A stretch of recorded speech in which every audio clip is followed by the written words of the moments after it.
Seven Deadly Sins is a wide-arching fantasy anime with numerous characters that span from many different races. In the later seasons, we see most of the strongest characters being dominated by demons, goddesses, and giants. Oh my! But where's the love for the underdog? For that little guy? Our clan! The Human Clan. Who's the mightiest among mankind? And are they able to stand up to the apex of deities and demons? Today, we answer these questions with the 7 deadliest humans in the 7 Deadly Sins universe.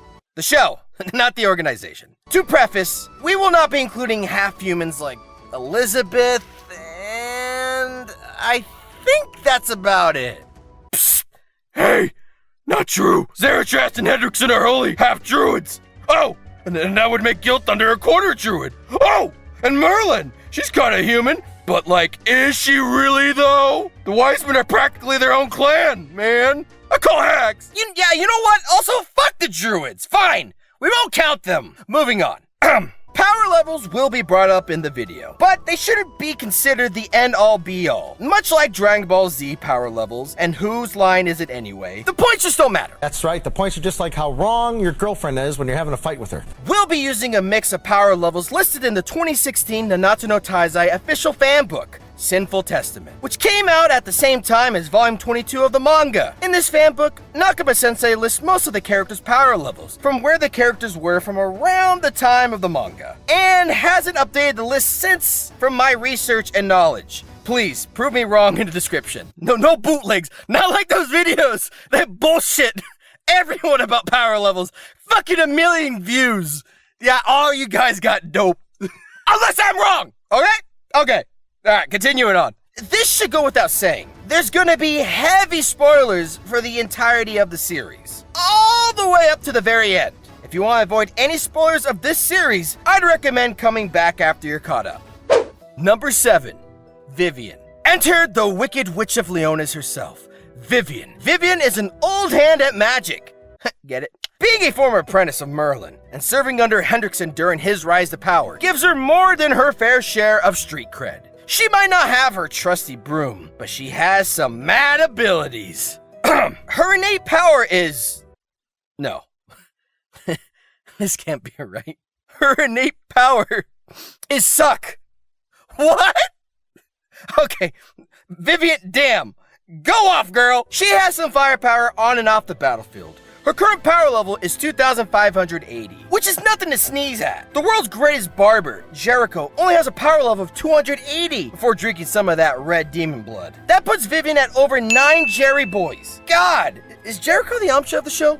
Anyway, besides rocking a girthy power level, Vivian's greatest strength is her versatility, having a wide array of spells to whip out at a moment's notice. Her arsenal includes Fireball, Freezing Coffin, Teleportation, 4 Elements of Destruction, and some utility moves like bending space to redirect attacks and convincing illusion magic to appear as someone else. You don't want to be caught in her sights when she's angry. That said, Vivian does not get much stronger throughout the course of the series, so her power level is assumed to stay the same. Number 6, Slater. Coming up next is Slater, the holy knight that looks like an off-brand horror movie villain. Standing at 6'11" and weighing in at 196 pounds, this sizable sawman can really do some damage. On the battlefield, Slater's power level is slated. Man, I gotta proofread these scripts in the future. At 2,790, Slater wields a saw-like blade and boasts an impressive physique, which you might think makes Slater a capable melee combatant. And you'd be right, but the leader of the Roars of Dawn isn't no min-max man meek Mac Daddy. He's well-rounded, actually, possessing more magical ability than physical. He doesn't cast any spells, though. Why not? Is this what would happen if Harry Potter never got a letter to Hogwarts? Slater's ability is called Overpower. And, as you might guess, it's pretty OP. Using all the raw, spoopy boy charisma he's packing, he freezes enemies in their tracks by exerting his dark aura. One flex from his gorgeous musculus, and people will faint, allowing Slater to subdue or finish off his target. At one point, Meliodas calls Slater strong, which is super high praise since all Meliodas cares about is tits and booze. Now that I mention it, Slater does have a pretty nice... Oh, yeah. Number 5, Hauser. Nice. Number 5 is Hauser, coming in with a power level of 2,350. Hauser would be boasting a pretty solid pre-2012 SAT score, and whether it's debatable over whether or not he gets into fancy Harvard, Hauser can inarguably dish out some real hurt. His ability is called Tempest, and it allows him to manipulate air. So you can say he's an airbender and a hairbender. Seriously, how does his hair always look so nice when his power creates hurricanes? Britannia's rocking some crazy hair gel, I guess. Some of his moves range from Rising Tornado, which allows him to eviscerate his opponents with a powerful twister, to Breakthrough, which allows him to condense his wind into a single point and fire it away. We mentioned his power level registers at around 78 Hawks, but that seems to be more than enough to keep multiple copper demons at bay. Also, those demons have a power level averaging around near 4,000? Even though he's already a great holy knight like Dreyfus and Hendrickson, we're sure to see Hauser to rise even greater heights and become even stronger throughout the story of the 7 Deadly Sins. Number 4, Dreyfus. The great political holy knight himself, Lord Dreyfus, comes in at number 4. The last time we checked Dreyfus's power level, he was packing some heat at a power level of 3,000. And that's just at the start of the series. That alone blows away nearly all the humans of the story. On his own, Dreyfus was extremely resilient to physical and magical attacks. We see him tank a ton of Gila shot bombs, as well as a demonically empowered Hendrickson's acid down without a scratch. This boy is a unit! He's also able to use his innate ability Break, which allows him to blast energy shots and provide a ton of additional defense. My man 1v1'd Diane and didn't even break a sweat. When Danifer was reduced to rubble, Dreyfus was the one who gets sent in to investigate. Sure, something leveled the whole town a day or two ago, but we don't need an army. We need Dreyfus!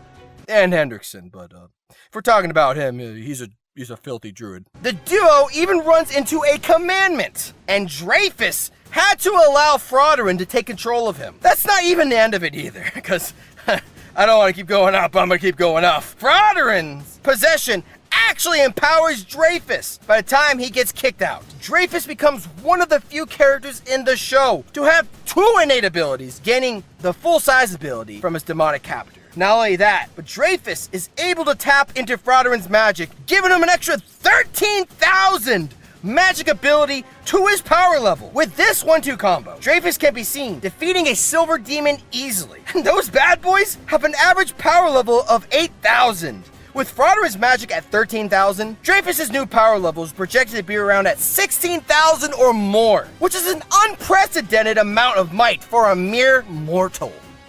Number 3, Bon. Bon is a durable boy, and he's got the nicknames to prove it. Bon the Immortal, Bon the Unkillable, Bon the Alcoholic, Bon the Indestructible, Bon the...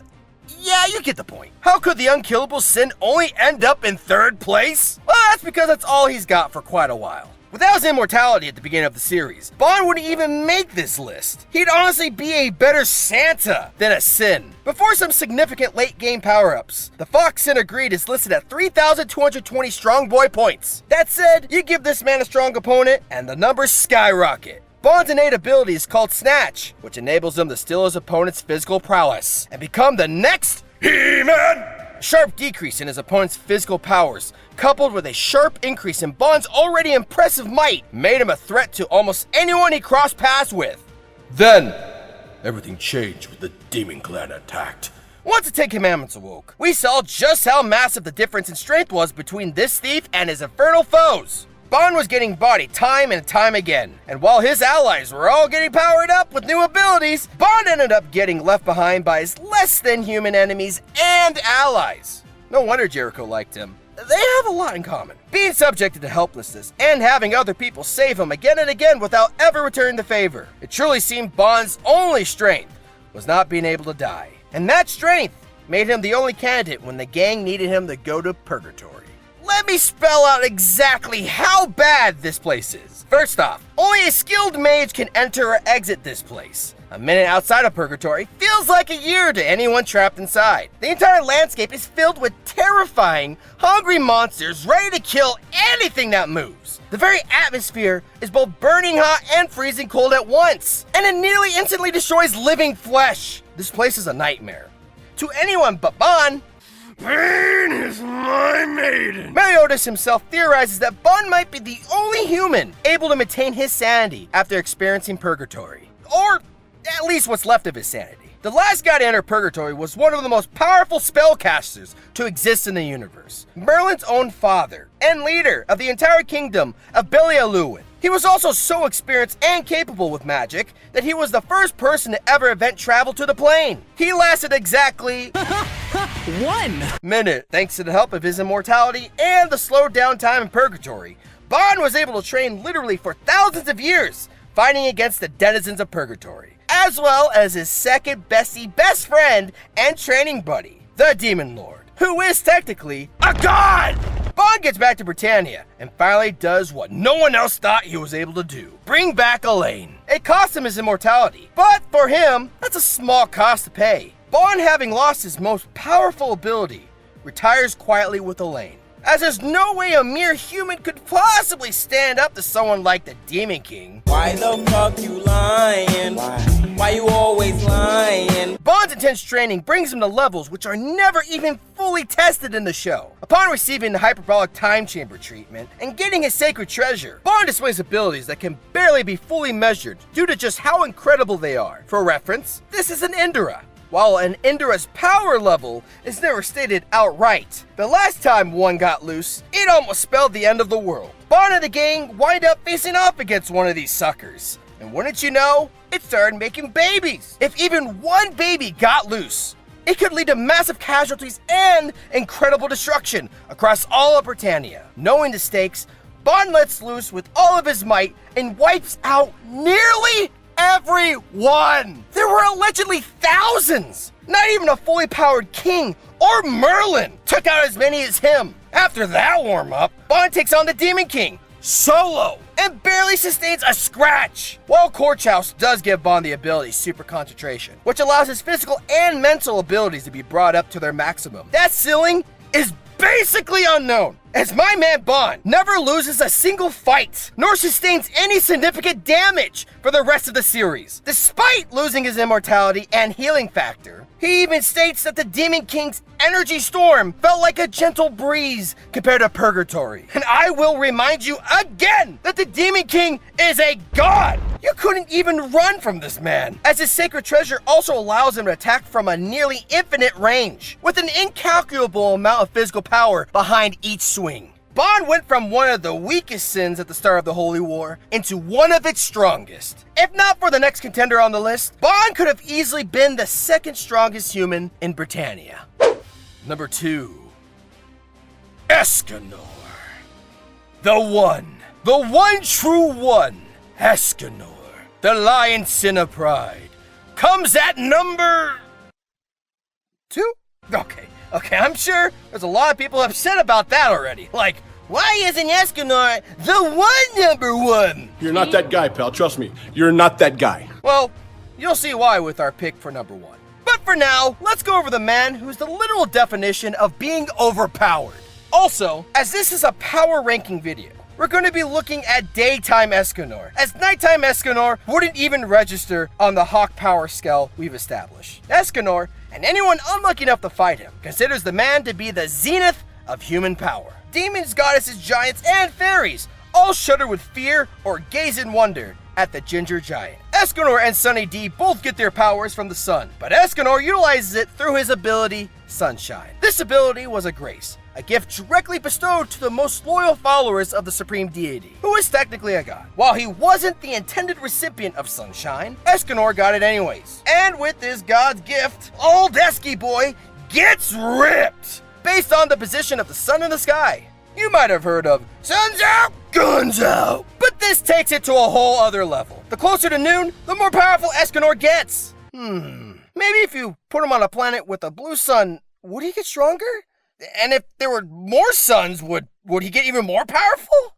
I should write a book about this. Eskenor's ability, Sunshine, was originally a grace given to the Archangel Mael, who lost it in the 3,000-year Holy War. Years later, Sunshine chose Eskenor, and being the pinnacle of mankind's might, who else could possibly be a better choice for the power to reside in? Eskenor used this to develop punishing attacks, like Cruel Sun, Pride Flare, and Final Prominence, to To break that down even further, the sun produces 384.6 septillion watts per second. Now, I am no mathematician, but assuming Eskenor has 1% of the sun's power, he could power the Earth for at least 10 million years. We solved our energy crisis, boys and girls! Pack it up! If the raw power of his slapping hands weren't enough, Eskenor wields the mighty sacred treasure, Divine Axe Rita. This bitch could cut nearly anything. A building, a mountain, your porn addiction. Yes, even that. Whatever you're thinking of right now, it could cut that. Rita absorbs/stores Eskenor's intense hotness and fires it at unsuspecting foes. It's a bona fide flamethrower hex, sworn nemesis of all firefighters. On top of the sheer cutting power and sun storage,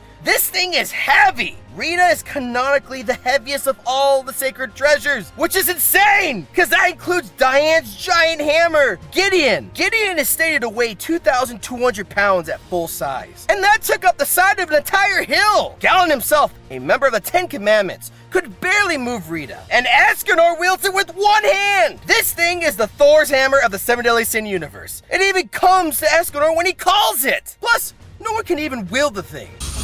Are you even pulling? Are you on my team? Just represent, pull. All right, let's go.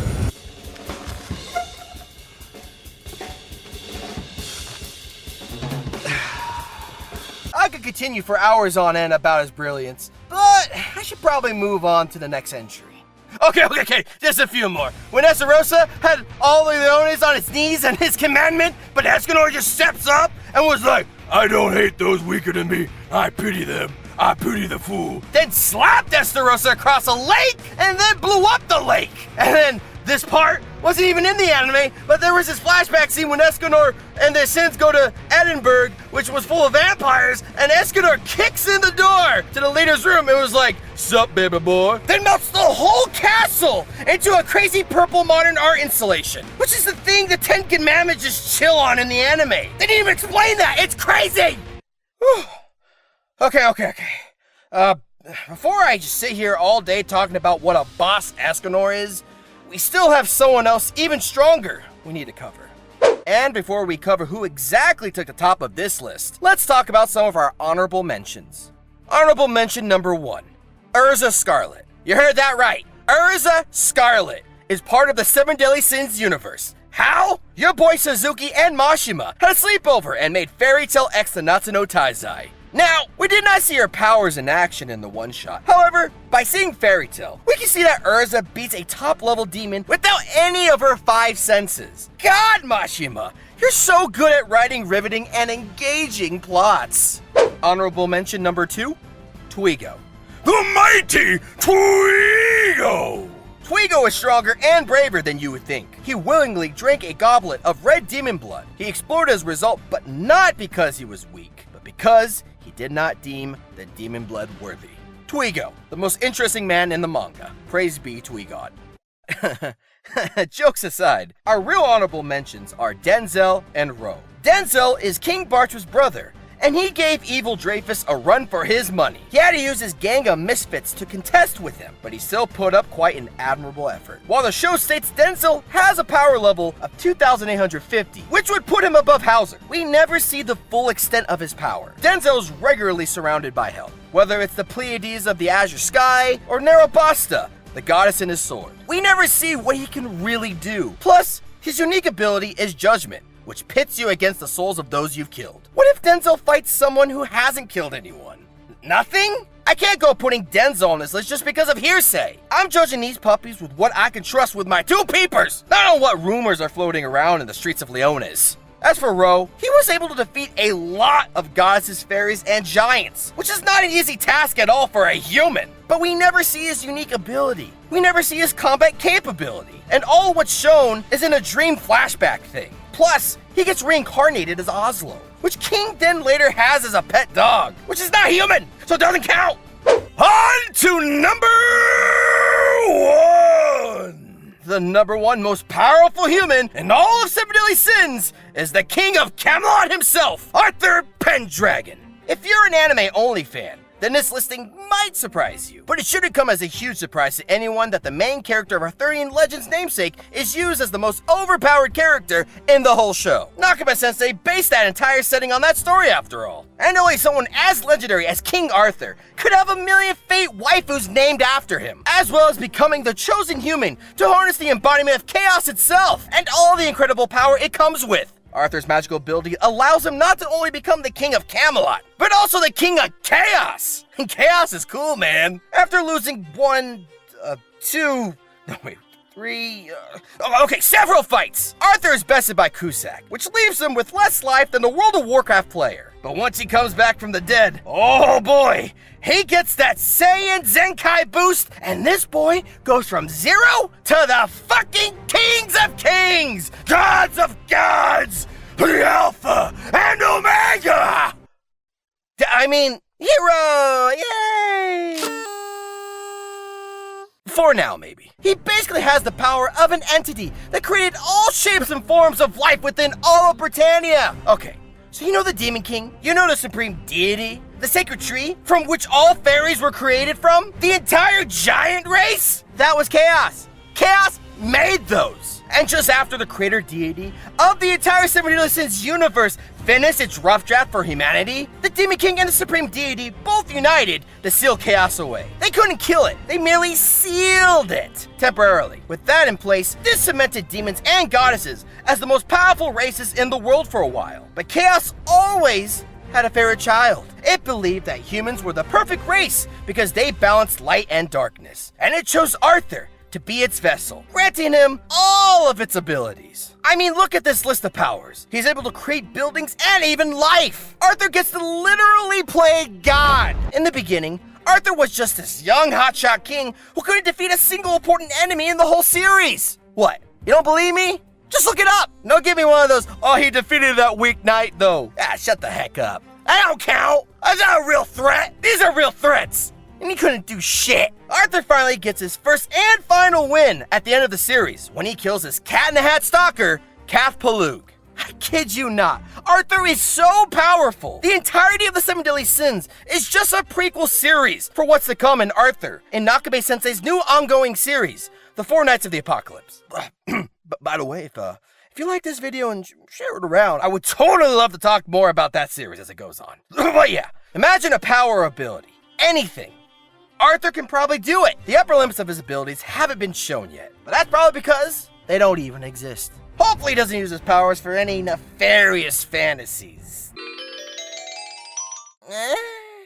Thank you for watching this video. If you enjoyed our top 7 strongest humans, let us know in the comments of what other top 10 videos we should do. As always, have a schmuck-filled Christmas. Psst, Grim, it's October. It's Christmas summer in the world! Bye-bye! If you heard any part of this video and went, hey, Grimmjack, screw you, that was a spoiler! Well then, be inferior no longer. Bookwalker has the entirety of the Seven Deadly Sins manga on his website. It's even got a few volumes of the Four Knights of the Apocalypse, which doesn't even have an anime yet. You can use code SHMUCK at the checkout to save 600 yen on your first digital purchase. Maybe like $5. Pretty good deal. Go read all that sweet, sweet goodness before I keep talking about other Seven Deadly Sin goodness. Because I promise you, I will never shut up. Screw whoever wrote that. Go to Bookwalker. It helps us and supports the official release.